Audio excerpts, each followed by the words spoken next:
Should Nuggets fans still be concerned about Jonas Valanciunas going to Greece? This is your Denver Sports Daily for July 21st. The biggest stories, the latest news. It's Denver Sports Daily. The Nuggets front office held a presser to introduce Cam Johnson to the media yesterday, and there were a lot of questions about him, but a lot of questions about Jonas Valanciunas as well. He became a large topic of conversation. Now, the Valanciunas trade, where the Nuggets sent Dario Saric over to the Kings, and the Nuggets received back Jonas Valanciunas, officially went through last week, but he has still been in talks with Panathinaikos, a team out in Greece, to play there.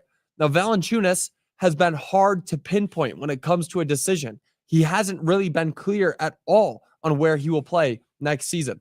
Now, the front office did come out and say that they fully intend Valanciunas to honor his contract with the Nuggets. He has a 2-year, $20 million, 10-year every single year, 2-year contract with the Denver Nuggets, and he's thinking about, going to play in Greece, and I can't blame him. When you have opportunities to go be the star in another league, to get paid similar money most likely, and go out and ball out, play your game at the highest level possible, but play with, honestly, scrubs. You're not playing with the NBA. People don't dream of playing at Panathinaikos. They dream of playing in the NBA. It's just how it works. America, USA, is the home of basketball. That's where the sport thrives.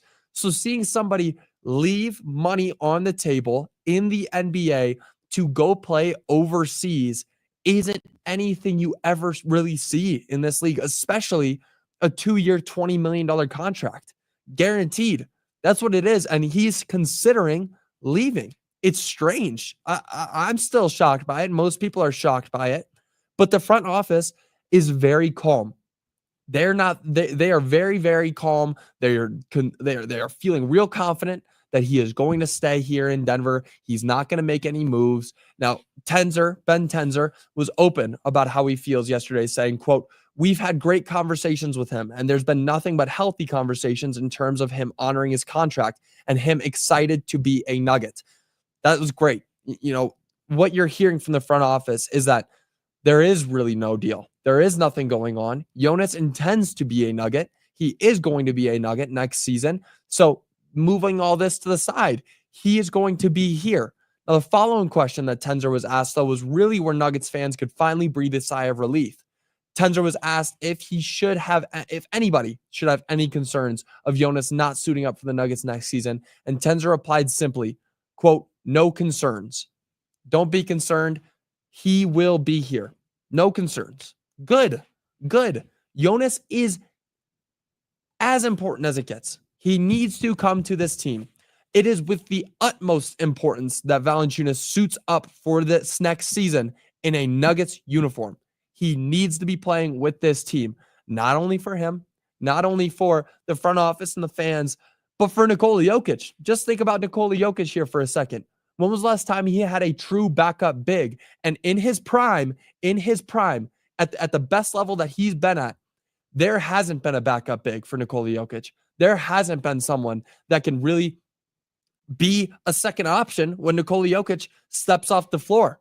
When he comes off and sits on the bench, there's nobody.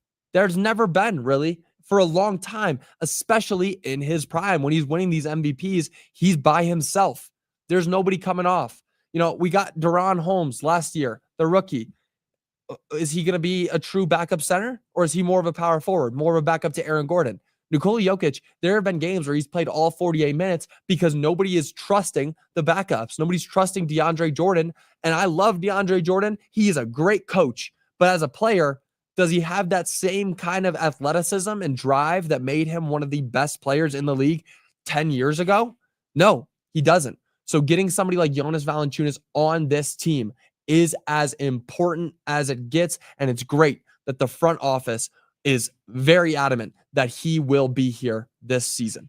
Now, moving on, CSU star showed out in the Summer League. Nick Clifford was shining. And if you remember Nick Clifford, he led Colorado State to the NCAA tournament last season, and he brought all of his skills that we saw with him in college to the NBA. He was regarded as the best rookie in the Summer League by an ESPN writer.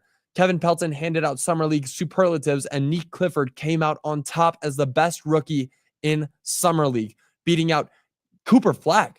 He beat out Cooper Flagg. Clifford, the guy from CSU, drafted late in the first round, is the best rookie in Summer League.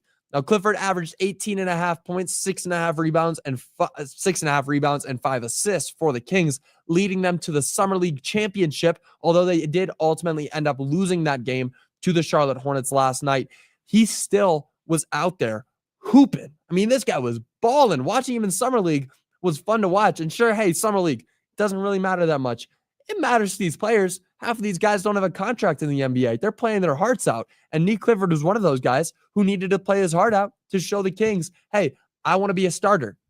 Now, if you do remember, Clifford led the Rams to the NCAA tournament, and that ended up losing in the second round on a controversial buzzer beater that was clearly a travel. If you remember watching that game, it was clear as day that it was a travel. They ended up losing on a buzzer beater in the second round, but it's clear that Clifford has NBA talent. It was clear in that game. It was clear all season last year.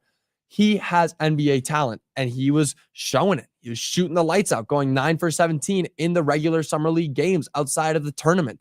He was a star, real stud that the Kings have over there. It's a shame that the Nuggets couldn't get him, but as we know, the Nuggets didn't even have a draft pick this year. But if the Nuggets did end up having a draft pick, they could have ended up maybe sliding into a spot where they could have brought the CSU kid down to Denver. That would have been so much fun to see. But nonetheless, he's on Sacramento. He's balling out. CSU will remember him, and he next season could be one of the best rookies in the league. I wouldn't be surprised if he's in that top 3 rookie of the year voting, but we'll have to see what it all comes down to when the season actually begins. Now, moving on, the Rockies came out of All-Star break swinging. It's rare for the Rockies to look good, and by rare, I mean rare. They do not look good at all, but these past 3 games, they've been on fire. The Rocks got their first home series win over the Twins, beating them 6-4 on Friday, 10-6 on Saturday, and then losing 7-1 yesterday. And everything seemed to be going right for the Rockies. They racked up 15 hits on Saturday night in their 10-run game. And they've hit more home runs in some of those games than I feel like I've seen all season. I mean, they are on fire on that on the bag. They are killing it. They are hitting everything, connecting. And those 3 games, as bad as they lost yesterday, those 3 games are very telling. Now, the Rocks overall are 24-75, a terrible record. They've lost 51 more games than they've won. Incredible. I've never seen something as bad as this, and it's a shame that it's happening downtown in Denver. But that's a record that will live in infamy. But we're showing signs here. We're seeing signs that there is some talent on this roster, and hopefully Holiday can be one of those talented players that comes in at a certain point and just goes off, but he might be farmed out a little bit, kind of, rising up, teach him, coach him up a little bit. But if they can, bring this momentum throughout the season, we might not see them as bad as we were expecting them to be earlier in the year. Now, 24-75, I still have them losing 100 games before they win 30. It's very realistic that that'll happen. But if they can keep racking up wins like this, anything can happen. Anything can happen. That'll do it for your Denver Sports Daily. I'll be back with you guys again tomorrow. Until then, y'all have a great rest of your day. Bye, y'all.